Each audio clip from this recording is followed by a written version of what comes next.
مفتی طارق مسعود کے بیانات کے لیے مفتی صاحب کے آفیشیل چینل مفتی طارق مسعود سپیچز کو سبسکرائب کریں۔ تو صرف یہ لڑنے کے لیے نہیں چاہیے، ہر کام کرنے کے لیے چاہیے۔ دیکھیں دنیا میں دو چیزیں ایسی ہیں جو انسان سے عمل کراتی ہیں۔ ہمارے اندر سب سے بڑا مسئلہ یہی ہے نا کہ ہم عمل میں سست ہیں، یہی مسئلہ ہے نا، عمل نہیں ہو رہا نا ہم سے، یہی تو سب سے بڑا مسئلہ ہے۔ کتنی تقریریں سن رہے ہوتے ہیں، یہ کرنا چاہیے، وہ کرنا چاہیے، یوں چاہیے میں زندگی گزر جاتی۔ حتیٰ کہ جو فائدے ایسے ہیں جو ہمیں نظر آ رہے ہیں نا، نظر جن کا یقین ہے کہ یہ کر لیا تو یہ ہو جائے گا، وہ بھی نہیں کر رہے ہوتے ہیں، صحیح ہے نا۔ ایک آدمی کو پتہ ہے یار میں شوگر کا مریض بننے والا ہوں، تھوڑے دنوں میں اگر میں جاگنگ کروں گا تو شوگر نہیں ہوگی، وہ پھر بھی نہیں کر رہا ہوتا، حالانکہ یہ تو یقین ہے کہ سارے مرمرا کے پھٹ پھٹا کے قبرستان میں جا رہے ہیں، تو میں نے بھی ابھی بہت جلد چلے جانا ہے۔ تو جو کام نظر آ رہا ہے وہ بھی نہیں ہو رہا، تو جو جنت نظر ہی نہیں آ رہی اس کے لیے کہاں سے عمل کرے گا؟ سمجھ میں آ رہی ہے بات کہ نہیں آ رہی؟ جبکہ عمل کے لیے کسی بھی چیز پر آپ کو ابھارنے کے لیے نا دو جذبوں کا ہونا بہت زیادہ ضروری ہے۔ وہ دو جذبے نہیں ہوں گے، نظریات کی بات نہیں کر رہا، جذبوں کی، اس کو میں ڈیفائن کرتا ہوں، جذبہ لفظ کیوں استعمال کروں، وہ دو جذبے نہیں ہوں گے تو آپ عمل میں سست اور ڈھیلے۔ دیکھو مجھے ایک بات بتاؤ، آپ ایک شارٹ کٹ راستے سے جا رہے تھے، کسی نے کہا کہ یار یہ راستہ خطرناک ہے، بارش کا پانی کھڑا ہے، گٹر کا ڈھکن کھلا ہوا ہے، ٹھیک ہے نا، تو ذرا یوں لمبا چکر کاٹ کے چلا جا۔ آپ ایک نمبر کے سست، آپ کو پتہ ہے گٹر کا ڈھکن بھی کھلا ہوا ہے، گر بھی سکتا ہوں، بارش بھی ہے، لیکن سستی کی وجہ سے آپ نے کہا یار کون وہ ایسے ہوتے ہیں سست معاشرے میں، ان کو پتہ ہوتا ہے کہ نقصان کا خطرہ ہے لیکن رسک لے لیتے ہیں، وہ دیکھا جائے گا، زندگی موت کس کے ہاتھ میں ہے۔ آج ایک دو سستوں کا واقعہ ہم نے سنا، وہ پہلے بھی میں بیان میں سنا چکا ہوں، ہمارے استاذ نے دوبارہ سنایا تو دوبارہ پارسل کر دیتا ہوں۔ سست آدمی جو ہے نا، اس کو ہم لوگ کا سب سے بڑا مسئلہ ہی سست ہے۔ پتہ ہے آپ کو پاکستانی قوم دنیا میں چوتھے یا پانچویں نمبر پہ سست ترین ہے، سب سے پہلے نمبر پہ سوڈان ہے، وہ بھی اسلامی کنٹری ہے ماشاءاللہ۔ سوڈان اتنا سست ہے، وہاں کے بارے میں رپورٹ ہے کہ یہ لوگ جب سرکاری دفتروں میں پہنچتے ہیں تو ان سے پوچھا جائے کہ آپ صبح اٹھ کے کرتے کیا ہیں، انہوں نے کہا ہم صبح اٹھ کے سب سے پہلے آرام کرتے ہیں۔ رات سو کے تھک گئے ہوتے ہیں تو اس کی تھکاوٹ میں سب سے پہلے کیا کرتے ہیں؟ آرام۔ دفتروں میں ٹائم پہ نہیں، پھر وہاں بھی باتیں جو بہت ہی ڈھیلے ہیں۔ دوسرے نمبر پر سست ترین قوم کا جو ریشو شاید مصر آیا تھا، تیسرے میں کوئی سعودی جو سرکاری لوگ ہیں سعودی عرب کے، کام تو سارے غیر ملکی کر رہے ہیں نا وہاں جا کے، اب تھوڑا سا سنا ہے کوئی تھوڑے سے سیٹنگ پہ آنا شروع ہوئے ہیں، بادشاہ نے تھوڑا چابی ڈھیل گھمائی ہے۔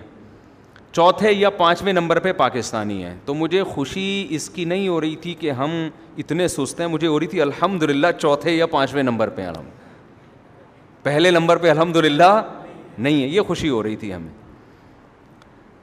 تو سارا مسئلہ کس چیز کا ہے میرے بھائی؟ سستی کا۔ تو میں مثال سے بات سمجھا رہا تھا، دیکھیں اب ایک آدمی کو یقین ہے کہ گٹر کا ڈھکن کھلا ہوا ہے، بارش کا پانی ہے، کہیں بھی پاؤں آ سکتا ہے، گٹر کا ڈھکن جب بارش میں کھلا ہوا ہوتا ہے تو نظر نہیں آتا، تو عقل مند کیا کہے گا؟ یار لمبا چکر کاٹ لو۔ دیکھیں ایک تو وہ ہے جس کو یقین ہے کہ آپ جھوٹ بول رہے ہو، وہ تو شارٹ کٹ راستے سے ہی جائے گا، وہ کہے گا کوئی بکواس کر رہا ہے، کوئی گٹر کا ڈھکن وکن نہیں ہے، بیوقوف بنا رہا ہے، میں آیا ہوں روڈ صاف ہے، گاڑیاں جا رہی ہیں بالکل صاف ہے۔ جس کو آپ کی بات پہ یقین نہیں ہے وہ کون سا راستہ اختیار کرے گا؟ Short cut. ایک تو یہ آدمی ہو گیا، یہ لازمی شارٹ کٹ راستے سے جائے گا کیونکہ یہ سمجھ رہے ہیں آپ 100% جھوٹ بول رہے ہو۔ تو اس کی مثال کافر کی ہے، وہ کہتا ہے جنت جہنم ہے ہی نہیں، تو وہ جنت کا راستہ کبھی اختیار کرے گا؟ وہ زنا چھوڑے گا؟ وہ شراب چھوڑے گا؟ وہ نماز پڑھے گا؟ بالکل بھی نہیں۔ ہمارے ایک دوست حج میں نا وہ ایتھیس بن چکے تھے، کہہ رہے تھے کہ میں پھر دوبارہ اسلام کی طرف آیا، حج میں دوستی ہوئی ان سے، میں نے کہا ایتھیس کیسے بنے؟ کہہ رہے میں ایک دفعہ چائنا میں گیا، نماز پڑھ رہا تھا، تو کہہ رہے ہیں چائنیز نے اعتراض کیا یہ کیوں پڑھ رہے ہو بھائی، کہہ رہے پاکستان میں تو کبھی کسی نے اعتراض کیا نہیں تھا, بلکہ کوئی نہیں پڑھ رہا ہوتا تھا تو اعتراض کرتے تھے, یار نماز کا ٹائم ہے, نماز تو پڑھ لو. وہ تو کافر ہے نا, وہ تو کھل کے اعتراضات کرتے ہیں. اس چائنیز نے کہا بھائی تم یہ کیا کر رہے ہو, یوں جا رہے ہو پھر اٹھ رہے ہو پھر سجدہ کر رہے ہو. کہہ رہے میں نے کہا بھائی اللہ ہے, خدا ہے, میں اس کی عبادت کر رہا ہوں. اس چائنیز نے بولا اس کی کیا دلیل ہے کہ خدا ہے؟ تو کہتے ہیں میں نے کہا یہ کائنات جس نے بنائی ہے خود بخود تھوڑی بن گئی. کہہ رہے ہیں کہ ہو سکتا ہے آٹومیٹیکلی بن گئی ہو, ہمیں کیا پتہ. کہتے ہیں میں نے کہا تم خدا کے منکر ہو؟ کہہ رہے میں منکر نہیں ہوں لیکن یقین بھی نہیں ہے. تو جب ایک چیز کا یقین ہی نہیں ہے تو ہم یہ کیوں کریں یہ سب کچھ. کہہ رہے وہاں سے نا میرے دل میں وسوسے آنا بولو شروع. خیر وہ بالکل اس کی طرف مائل ہو گئے, پھر ان کو جوابات ملے سوالات کے, پھر واپس انسان کے بچے بنے, پھر حج کرنے گئے ماشاء اللہ. تو جس کو یقین ہی نہیں ہے جنت کا جہنم کا, وہ کہتا ہے یہ تو معاذ اللہ سیاسی باتیں, وہ تو سر پہ ٹوپی بھی کبھی نہیں رکھے گا. وہ تو ایک ٹوپی, ایک مثال دے رہا ہوں کہ ایک مذہبی لوگوں کی علامت سمجھی جاتی ہے, وہ تو کبھی ایک وقت کی نماز کا تصور بھی نہیں کرے گا. اس کے لیے دنیا میں سب سے فضول کام اللہ کا نام لینا ہے. وہ کہہ رہا ہے یار کچھ, وہ سمجھتے ہیں یہ ٹائم ویسٹنگ ہے نماز پڑھنا, اتنے میں آپ کیا کچھ ملک کی ترقی کے لیے کیا کچھ کر سکتے تھے. اور ایک طبقہ وہ ہے جسے جنت اور جہنم کا یقین ہے, مانتے ہیں, زبان سے بھی اقرار کرتے ہیں. جیسے ایک آدمی ہے اس کو یقین ہے کہ گٹر کا ڈھکن کھلا ہوا ہے, یہ کہہ رہا ہے واقعی کھلا ہوا ہے, لیکن وہ کیا سوچ کے نکلتا ہے کہ یار ضروری تو نہیں ہے کہ میرا پاؤں اسی ڈھکن میں ہی آئے. کیا خیال ہے؟ آپ نے دیکھا نا لوگ جا رہے ہوتے ہیں نا بارشوں میں, پر نالوں میں گزر بھی رہے ہوتے ہیں, رسک لے رہے ہوتے ہیں سستی کی وجہ سے کہ ہمیں گھوم کے جانا پڑے گا, تو اتنا لمبا چکر کاٹنے کے بجائے بہتر ہے کہ جان پہ کھیل کے شارٹ کٹ راستہ اختیار کر لو. یہ وہ لوگ ہیں جو کیا کہلاتے ہیں سست. میں وہ دو سستوں کا واقعہ سنا دوں نا. دو سست پڑے ہوئے تھے, لیٹے ہوئے تھے نا, ایک گھڑ سوار ان کے قریب سے گزرا, تو ایک سست نے اس گھڑ سوار کو بولا بھائی جان ذرا ادھر آنا, بہت ضروری کام ہے. گھڑ سوار بےچارا گھوڑا روکا, اتر کے آیا, پتہ نہیں یار کیا مسئلہ ہے. اس نے کہا یہ جو بیر کا دانہ یہاں پڑا ہوا ہے نا ادھر, یہ اٹھا کے میرے منہ میں ڈال دے. اتنا سست تھا کہ یوں اٹھا کے, گھڑ سوار کو بڑا غصہ آیا کہ یار اس کام کے لیے تو خود ہی اٹھا لیتا, اور اگر تیرے سے نہیں اٹھ رہا تو اپنے پڑوسی جو لیٹا ہوا ہے اس سے بول دیتا, یہ تیرے منہ میں ڈال دیتا. وہ پڑوسی نے بولا نہیں نہیں, میں کبھی بھی اس کے منہ میں بیر کا دانہ نہیں ڈالوں گا. میں لیٹا ہوا, کتا آیا میرے منہ پہ پیشاب کر رہا تھا, میں اس سے بول رہا تھا ہٹا ہٹا, نہیں ہٹا رہا تھا. یہ میں اسے بول رہا ہوں ہٹا ہوئے اس کو ہٹا, وہ کہہ رہا میں نہیں ہٹا رہا. میرے منہ میں کتا پیشاب کر کے چلا گیا تو میں اس کے بیر کا دانہ کیوں ہٹاؤں. ایسے ایسے سست مارکیٹ میں موجود ہیں. ایک سست بچہ تھا, کوئی کام ہی نہیں کرتا تھا نا. ایک دن اس کے ابا ایک مشین لے آئے, کہہ رہے بیٹا میں تنگ آ گیا ہوں, اب میں ایک مشین لایا ہوں, جو کام جو بٹن دبائے گا نا جس نیت سے, وہ کام تیرا ہو جائے گا. پانی کی نیت سے بٹن دبائے گا, پانی آ جائے گا. تو اب یہ تیرے جیسے سست کا علاج میں نے کیا کہ چل بھائی اب تو بٹن دبا کے سب کچھ. تو اس نے کہا بٹن کون دبائے گا ابا, بٹن کے لیے بھی کوئی بندہ رکھیں آپ. تو ہماری جو مثال ہے نا وہ کس کی ہے؟ مسلمانوں کی. جنت جہنم کو مانتے ہیں مگر کیا چیز غالب آئی ہوئی ہے؟ سستی. کتنے لوگ ہم سے ملتے ہیں, یار میں مفتی صاحب نمازی بننا چاہتا ہوں لیکن کیا کروں, فجر میں اٹھتے ہوئے ایسا لگتا ہے جیسے قبر سے فرشتہ کسی مردے کو اکھیڑ رہا ہے.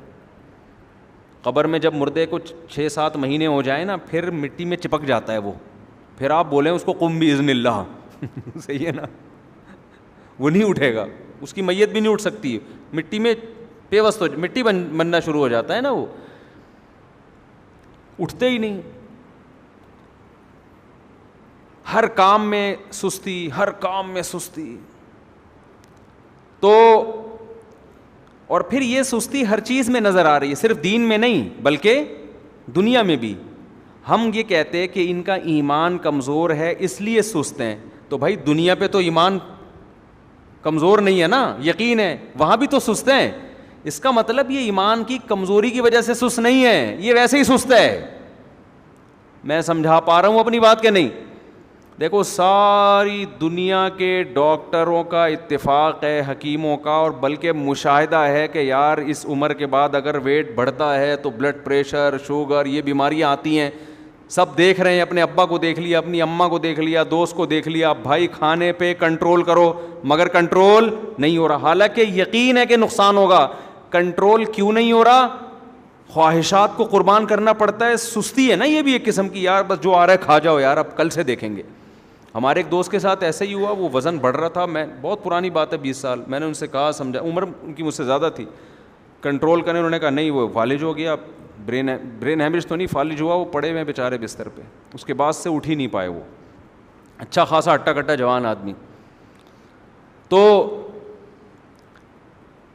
پڑھائی میں دیکھ لیں, طالب علم کو پتہ ہے کہ یار اگر میں پڑھوں گا, میں محنت کروں گا, میرے نمبر اچھے آئیں گے, میں بڑا آدمی بنوں گا, اچھی تنخواہ آئے گی, مفتی صاحب کی 4 شادیوں والے بیانات پہ خاندانی طریقے سے عمل ہوگا.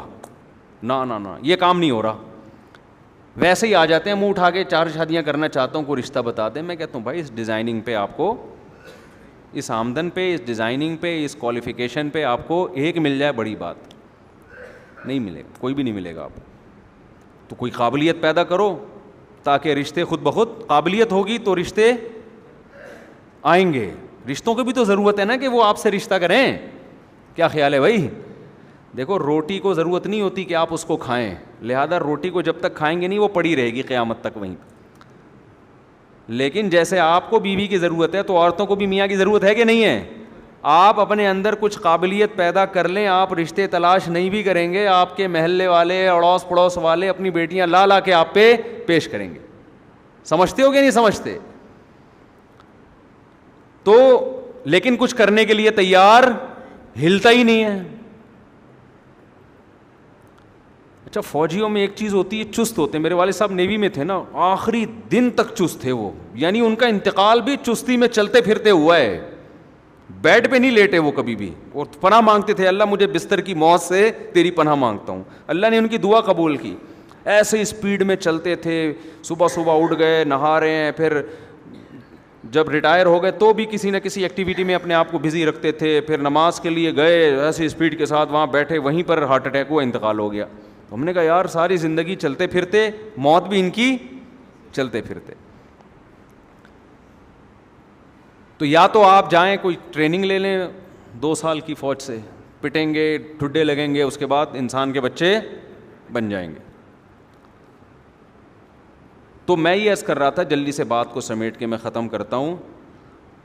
آپ کو یقین بھی ہے کہ یہاں گٹر کا ڈھکن کھولا ہوا ہے اور میرے گرنے کا خطرہ ہے, لیکن سست آدمی رسک لے لیتا ہے, کہتا ہے یار کون یہاں سے گھوم کے جائے, دیکھا جائے گا کیا ہوتا ہے, امید ہے انشاءاللہ نہیں گریں گے. یعنی شیطان یہ پٹیاں بھی پڑھا رہا ہوتا ہے, ابے جس نے گرنا ہوتا ہے گر جاتا ہے, موت کی ایک دن کیا ہے لکھی ہوئی, اصل میں ہوتی سستی ہے, لیکن اس کو اس طرح سے پیش کر رہا ہوتا ہے آدمی. تو یاد رکھو اس سستی کے 2 علاج ہیں. ایک تو یہ, بلکہ علاج سے پہلے مثال دوں گا تو پھر خود ہی علاج سمجھ میں آ جائے گا. ابھی کھلا ہوا ہے گٹر کا ڈھکن, جس میں یہ بھی امکان ہے کہ گر گئے, یہ بھی امکان ہے سائڈ سے ہو کے گزر گئے. اسی گٹر کے ڈھکن کو آپ بڑا کر کے نالا بنا دو ٹھیک ہے, یا وہاں کوئی ڈاکو کھڑا کر دو, گلی صاف ستھری ہے, سارے گٹر کے ڈھکن بند ہیں, آپ نے دیکھا موبائل اسنیچنگ ہو رہی ہے, 2 ڈاکو کھڑے ہوئے اور بندے کو پکڑ کے لوٹ رہے ہیں, اور ایک کو گولی مار دی ہے اور دوسرے سے موبائل, ایک کی لاش تڑپ رہی ہے. جتنے بھی سست ہوئے نا آپ, جتنے بھی سست ہوئے, آپ ایسے بھاگو گے کہ اگر اس وقت اولمپکس کے کھیل میں آپ کو کوئی سلیکشن کے لیے آیا ہوگا نا, تو کہے گا یار اس سے بہتر آدمی دوڑنے کے لیے کوئی ہے نہیں, بہترین اسپیڈ ہے اس کی. ہوگا کہ نہیں ہوگا؟ وجہ کیا ہے؟ ابھی صرف, حالانکہ گٹر میں بھی مرنے کا وہی ہوتا ہے جو ڈاکو کے سر میں گولی مارنے سے ہوتا ہے, بلکہ ڈاکو کے گولی مارنے سے آرام سے مرتا ہے, گٹر میں جب گرے گا تو اتنی جلدی نہیں مرے گا. پہلے کیا کچھ ہوگا وہ زیادہ ڈیٹیل میں نہیں جاتا. دم گھٹ گھٹ کے بہت ہی اللہ بچائے ہم سب کو ایسی موت سے, بڑے بدترین طریقے سے مرے گا. وجہ کیا ہے؟ اب جذبات بن رہے ہیں, منظر اپنی آنکھوں سے دیکھا, پھڑکتے ہوئے, تڑپتے ہوئے, او بھائی یہ بھاگو یہاں سے. یا اور آسان, وہی گٹر کے ڈھکن کی مثال لے لو. گٹر کے ڈھکن بولنے میں اتنا مزہ آتا ہے یار, پتہ نہیں ہے نا, کراچی میں ہے نہیں نا, یہ گٹر کا ڈھکن بولنے میں بڑا مزہ آتا ہے مجھے. ہم پہلے وہاں کہیں اور رہا کرتے تھے, وہاں گٹر کے سارے ڈھکن ہیروئنچیوں نے چوری کر لیے تھے. ہیروئنچی بہت تھے اس, پتہ نہیں کہاں گئے ہیروئنچی, ایک دم مارکیٹ سے شارٹ ہو گئے, کدھر غائب کیے ہیں ہیروئنچی. توبہ تو نہیں کر سکتے اتنے سارے لوگ ایک دم سے. تو وہ جتنے وہاں نیوی نے ایک اسکیم تھی, اس میں جو ہے نا وہ آبادی میں سارے گٹر لائنیں بچھا دیں اور ڈھکن. تو تھوڑے دنوں میں نیوی کے افسران کا سروے ہوا تو ڈھکن سارے غائب. وہ جتنے ہیروئنچی تھے انہوں نے ڈھکن چوری کر کے اس کا سریا نکال کے بھیج دیا. تو اس لیے مجھے یہ گٹر کے ڈھکن کے لفظ بولنے میں مزہ آتا ہے, کیونکہ اس کی ایک تاریخ ہے. اس سے غریبوں کا پیٹ بھرتا ہے ان ڈھکنوں سے. تو جو ہے اب کیا ہے کہ ڈھکن کھلا ہوا ہے, آپ کو لوگ منع کر رہے ہیں, لیکن آپ کا دوست پہلے گیا اور آپ کے سامنے اس ڈھکن کے اندر گر گیا وہ, اور چیخ رہا ہے, چلا رہا ہے. اس کے بعد آپ دوبارہ اس راستے سے جانے کی جرات نہیں کرو گے. اب آپ کی کیفیات بن گئی ہیں, جذبات بن گئے ہیں. ہم نے ایک ساتھی کو دیکھا, وہ اسلحہ تھا ان کے پاس, لائسنس والا. ان کو سمجھایا ہم نے کہ بھائی یہ آپ ہر وقت اسلحے کو دائیں بائیں کرتے رہتے ہو, کسی دن گولی چل کے لگا جائے گی, یہ بہت احتیاط کی چیز ہے, اس میں احتیاط. وہ نہیں احتیاط کرتے. ایک دن رائفل صاف کرتے ہوئے نا ان کی گولی چلی اور یہاں سے آر پار ہو گئی, بچ گئے وہ زندہ. او بھائی جب یہ منظر دیکھا ہے نا, کیا ہے وہ جذبات بن گئے, کیفیات اس کو سلیمان احمد صاحب کہتے ہیں دم میں آگ لگنا. ان کی اصطلاح میں اس کو کیا کہا جاتا ہے؟ وہ ایک دو چڑیائیں جو ہے نا سفر کر رہی تھی, بڑے آرام سے لہلاتی بھی جا رہی ہیں, اوپر سے جٹ طیارہ گزرا, زوں کرتا ہوا چلا گیا, ان کے پنکھ اکھڑ گئے, ہل گئی ہیں. تو ایک چڑیا نے دوسری بڑی والی چڑیا سے پوچھا کہ آپا یہ بھی چڑیا ہی ہے, یوں کر کے گئی ہے, لیکن اس کی اسپیڈ میں ہماری اسپیڈ میں زمین آسمان کا فرق ہے. اس کی اسپیڈ دیکھو, وہاں زوم کر کے ایسے گئی اور ہمارے سارے پر اکھاڑ دیے, یہ ہم میں اور اس میں فرق کیا ہے؟ اس نے کہا کوئی بڑا فرق نہیں ہے, صرف یہ فرق ہے کہ اس کی دم میں آگ لگی ہوئی ہے, ہماری دم میں آگ بولو نہیں لگی. جٹ طیارے کی دم میں آگ لگی ہوتی ہے نا, وہ تھوڑی ایسی چڑیا کی طرح یوں کرتا ہوا جائے, وہ زوں کر کے نکل جاتا ہے. وہ چڑیا کی دم میں آگ نہیں لگی ہوئی ہوتی, وہ بڑے آرام سے سست کی طرح ادھر اٹھ کے بیٹھی, پھر کچھ مل گیا ٹھیک ہے. تو ہماری کسی کی دم میں آگ نہیں لگی.